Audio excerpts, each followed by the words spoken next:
Monday. This video game ban is a whole lot tougher than I thought it would be. But at least I'm not the only one in the family who's in trouble. Roderick's in some hot water with Mom right now, too. Manny got a hold of one of Roderick's heavy metal magazines, and one of the pages had a picture of a woman in a bikini lying across the hood of a car. And then, Manny brought it into daycare for show and tell. Anyway, I don't think Mom was too happy about getting that phone call. I saw the magazine myself, but it honestly wasn't anything to get worked up over. But Mom doesn't allow that kind of stuff in the house. Roderick's punishment was that he had to answer a bunch of questions Mom wrote out for him. Did owning this magazine make you a better person? No. Did it make you more popular at school? No. How do you feel about having owned this type of magazine now? I feel ashamed. Do you have anything you want to say to women for having owned this offensive magazine? I'm sorry, women. Wednesday. I'm still grounded from playing video games, so Manny has been using my system. Mom went out and bought a whole bunch of educational video games, and watching Manny play them is like torture. The good news is that I finally figured out how to get some of my games past Rowley's dad. I just put one of my discs in Manny's Discovering the Alphabet case, and that's all it takes. Thursday. At school today, they announced that student government elections are coming up. To be honest with you, I've never had any interest in student government, but when I started thinking about it, I realized getting elected treasurer could totally change my situation at school.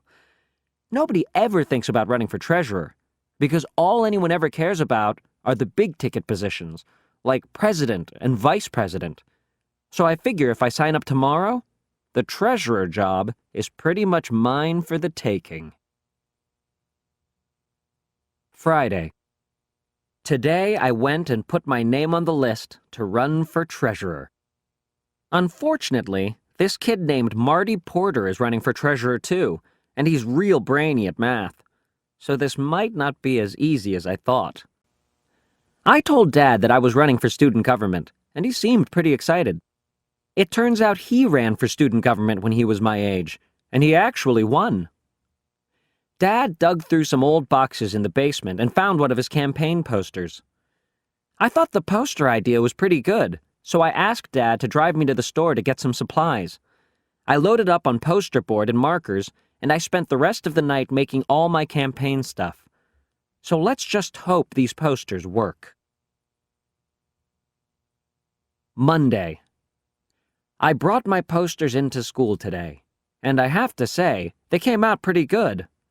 One said, "Do you want Marty Porter to be your treasurer?" with a cartoon that showed him carrying a bag of money with a hole in it. "Hey, you're dropping all our money, you fool." Another said, "Remember in second grade how Marty Porter had head lice? Itch, itch. Do you really want him touching your money?" I started hanging my posters up as soon as I got in, but they were only up for about 3 minutes before Vice Principal Roy spotted them. Mr. Roy said you weren't allowed to write fabrications about the other candidates, so I told Mr. Roy that the thing about the head lice was true, and how it practically closed down the whole school when it happened. But he took down all my posters anyway. So today, Marty Porter was going around handing out lollipops to buy himself votes, while my posters were sitting at the bottom of Mr. Roy's trash can. I guess this means my political career is officially over. October. Monday. Well, it's finally October, and there are only 30 days left until Halloween. Halloween is my favorite holiday, even though Mom says I'm getting too old to go trick-or-treating anymore. Halloween is Dad's favorite holiday too, but for a different reason. On Halloween night, while all the other parents are handing out candy, Dad is hiding in the bushes with a big trash can full of water. And if any teenagers pass by our driveway, he drenches them. I'm not sure Dad really understands the concept of Halloween, but I'm not going to be the one who spoils his fun. Tonight was the opening night of the Crossland High School haunted house, and I got Mom to agree to take me and Rowley. Rowley showed up at my house wearing his Halloween costume from last year. When I called him earlier, I told him to just wear regular clothes, but of course he didn't listen. I tried not to let it bother me too much, though. I've never been allowed to go to the Crossland haunted house before, and I wasn't going to let Rowley ruin it for me. Roderick has told me all about it, and I've been looking forward to this for about 3 years. Anyway, when we got to the entrance, I started having second thoughts about going in.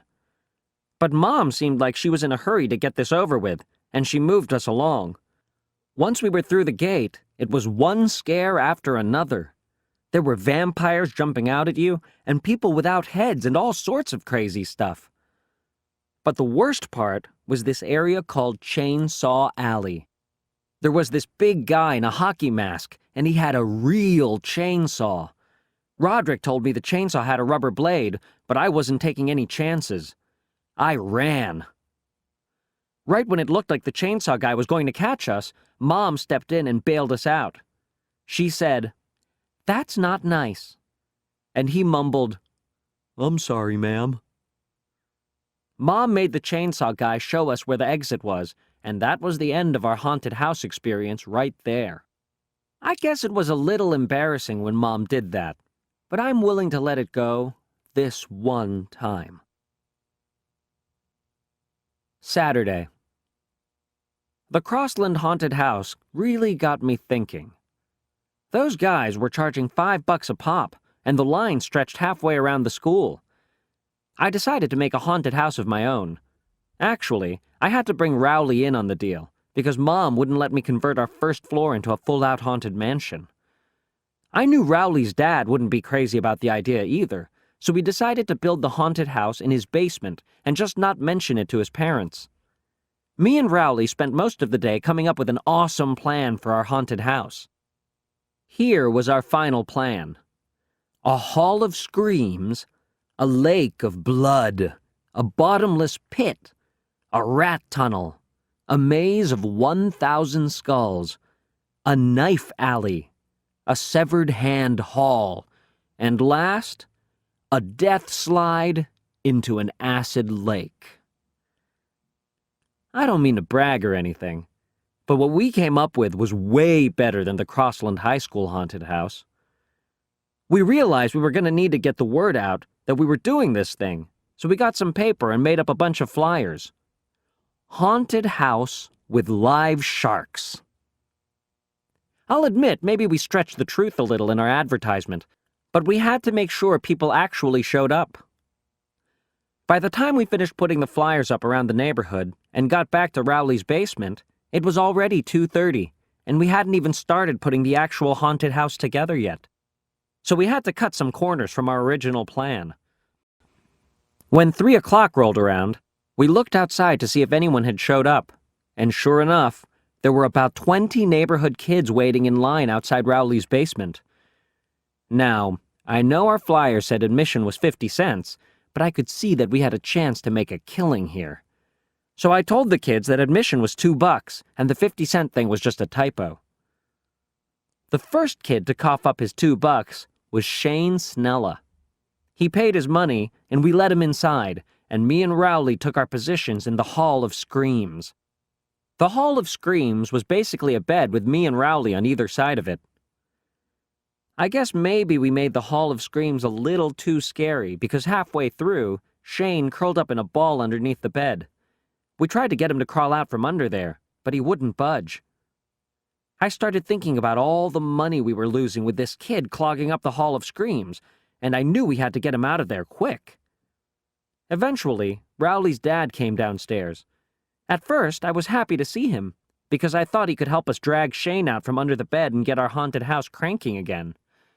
But Rowley's dad wasn't really in a helpful mood. Rowley's dad wanted to know what we were doing and why Shane Snella was curled up under the bed. We told him that the basement was a haunted house and that Shane Snella actually paid for us to do this to him. But Rowley's dad didn't believe us. I admit that if you looked around, it didn't really look like a haunted house. All we had time to put together was the Hall of Screams and the Lake of Blood, which was just Rowley's old baby pool with half a bottle of ketchup in it. I tried to show Rowley's dad our original plan to prove that we really were running a legitimate operation, but he still didn't seem convinced. And to make a long story short, that was the end of our haunted house. The good news is, since Rowley's dad didn't believe us, he didn't make us refund Shane's money. So at least we cleared $2 today. Sunday. Rowley ended up getting grounded for that whole haunted house mess yesterday. He's not allowed to watch TV for a week, and he's not allowed to have me over at his house during that time. That last part really isn't fair, because that's punishing me, and I didn't even do anything wrong. And now where am I supposed to play my video games? Anyway, I felt kind of bad for Rowley, so tonight I tried to make it up to him. I turned on one of Rowley's favorite TV shows, and I did a play-by-play over the phone so he could kind of experience it that way.